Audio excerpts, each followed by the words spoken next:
Hey everybody, how's everybody doing today? I hope you are having a great day no matter where you're at today. So today I have a really interesting little bit of a movie to talk to you guys about. Today we are going to review Another Son of Sam from 1977. Now this has nothing to do with the Son of Sam, the killer from the 1970s in New York. Nothing at all. It is one of those movies that had its title changed, to capitalize on the growing trend at the time, which was serial killers. So knowing that it capitalizes on that, you start to think, well, what the hell? Then what am I getting? Well, let me tell you, what you are getting is inexperience. So this movie was directed by Dave Adams, who, as far as I can tell, this is the only movie he's ever made. Yep, he's never made anything else, and I can understand why. So it was entirely shot in Charlotte, North Carolina, which I'm sure they are like, why the hell did we let this guy shoot in our city? But let me say something before I really get into the bulk of the movie and my thoughts and what I saw. I'm going to tell you something. It might sound like I'm trashing this movie, which I am. I am horribly trashing this movie. However, I would actually recommend, I'm going to tell you right up front, I recommend you going out and seeing this movie. Now, I'm going to tell you at the end of the show where you can actually find it for free. So, stay tuned for that. But yeah, I recommend this movie 100%, and I'll tell you why at the end, but let's go ahead and just dive right into it. This movie has such bad acting, bad camera work, bad editing, bad sound work. It is so laughable that you're like, how can this movie be so bad? It is. And the amazing thing is that this was actually released. There are some people who actually saw this movie in movie theaters. This actually got released somewhere. That just blows my mind. It really does, that a piece of crap like this actually made it that far. But let me give you the most basic rundown of this movie, okay? So this movie, it's about a guy named Harvey. Harvey is a lunatic. He escapes from a mental hospital. He goes in there to get shock treatment. Somehow it awakens a killer in him, or maybe he was a killer, or he was a bad guy already. I don't know, because at one point they say, hey, he was supposed to get shock treatment, and it didn't quite work the same way. He's supposed to have apparently been passed out, but he wasn't. I don't think that's how shock treatment kind of worked. Anyways.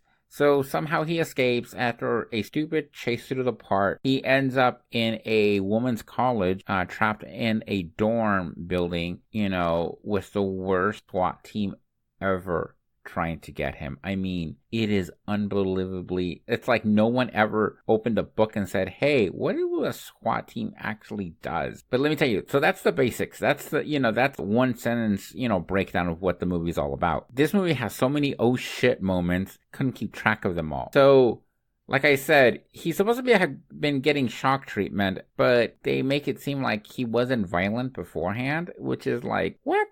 That's not how this works. This is not how this works, Then you would have actual scenes in the movie that would just stop as freeze frames for no reason at all. It wasn't like it was for, to make point or point something out or for, dramatic effect. They would just stop. But the dialogue would keep going. And there wasn't just a few of them. They were multiple ones. It was unbelievable. And then to top that off, we would get these slow motion chases. And between those two things, I felt like they were just trying to pad time. It was kind of like when I was in school and the teacher would say, well, you need to write out a 1-page paper. And I'm like looking at my paper and I'm like, ooh, I only have half a page. I know, double spacing. And then that's what it felt like. It's like, we don't have enough runtime, but they had to meet a certain point of runtime. And so they kept, adding all these little tricks to try to stretch out the time. And they were done so badly that every single time I would see them, I was like, oh, I need a drink for this. So, and then you get a lot of close-ups of the killer, who you only see until the very end. But you got a lot of close-up of his eyes for some reason. And it's like, okay, why do we keep seeing his eyes? And I kept feeling like it was the same shot.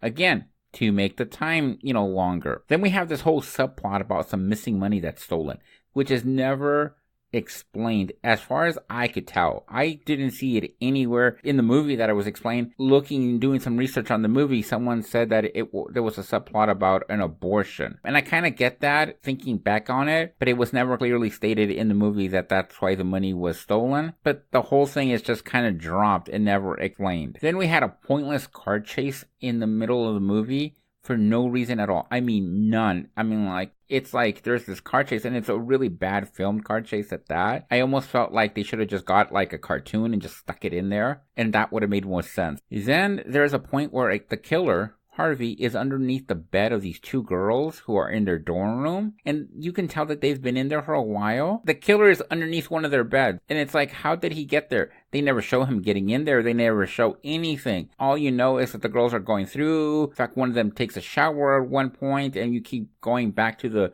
look of the eyes. And then one of the girls leaves, and then the girl comes out and killed by the killer. And it's like, how did you get underneath the bed? How? I want to know. And how were you so quiet? And how did nobody notice there's a man underneath my bed? I don't know about you, but I would notice somebody underneath my bed. You know, you walk around and at certain angles, you can kind of see that someone is underneath the bed. But no, not these two. So, and then there's another point where a SWAT guy is killed. Okay, he's in a stairwell trying to go up the building where the dorms are. And he is clearly shot from a level higher than him. But then a moment later, we see the killer go and get the gun from him like he was from a lower level. Now, I don't know if this was maybe just so we wouldn't see killer's face, or maybe it was just laziness, or maybe they forgot how the guy just died. They're like, ooh, okay, now you die. Okay, cut. And now let's do the next scene. Okay, now you're going to reach over and grab his gun, when it doesn't make any sense that he would be grabbing the gun at that angle or in that way,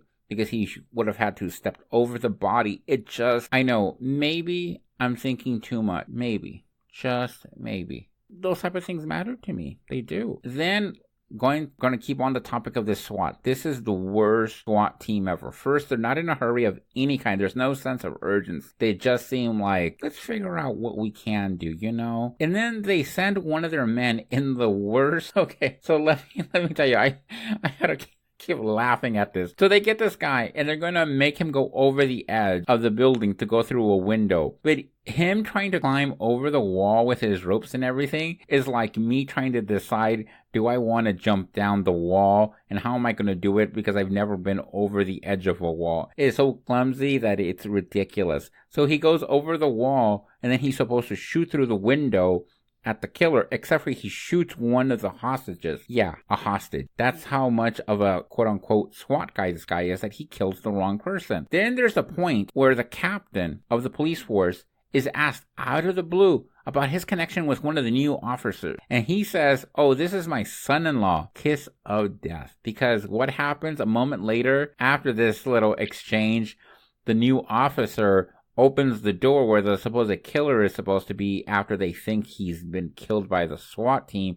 And of course, he's shot to death. And the captain is like, what am I supposed to tell, my daughter now? It's like, really? What an idiot. So then they bring in the mother out of nowhere to try to lure him out, to lure Harvey out. So the mother comes out and she's like, they won't hurt you. They promise. And of course, cops doing what cops do. They, of course, shoot him anyways. And then you think, that's got to be the end. That's how the movie has to end, right? No. Then we get one more piece of bullshit. Okay? And I don't know, no one was thinking, I guess. At the beginning of the movie, there's a doctor that's shot or strangled or knocked unconscious. I forget which one it is. But she apparently, it made it look like she had been killed. But apparently she wasn't. Because at the end of the movie, they say, she had been in a coma, but she didn't make it. So we see one of the lieutenants who apparently was really close to her and one of the other victims come out of her room and be like, oh my God, I can't believe this has happened. I'm so sorry. They're just in shock. Except for there's a moment where the camera pans up and you clearly see above the door, it says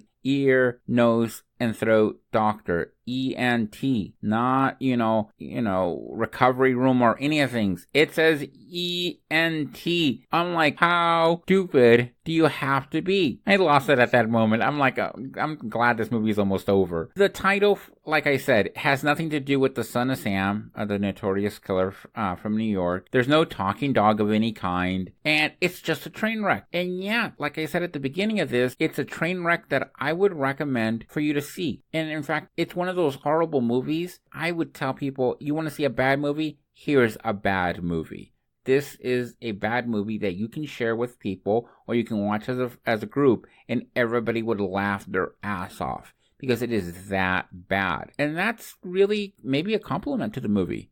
That a movie that is that terrible can actually be something that people can watch. So what did we learn from this movie? Well, we didn't really learn anything other than the fact that people in North Carolina put way too much trust in people who want to make a movie. That's number one. Number two, the other thing we learned is that the SWAT team in Charlotte really sucked back then.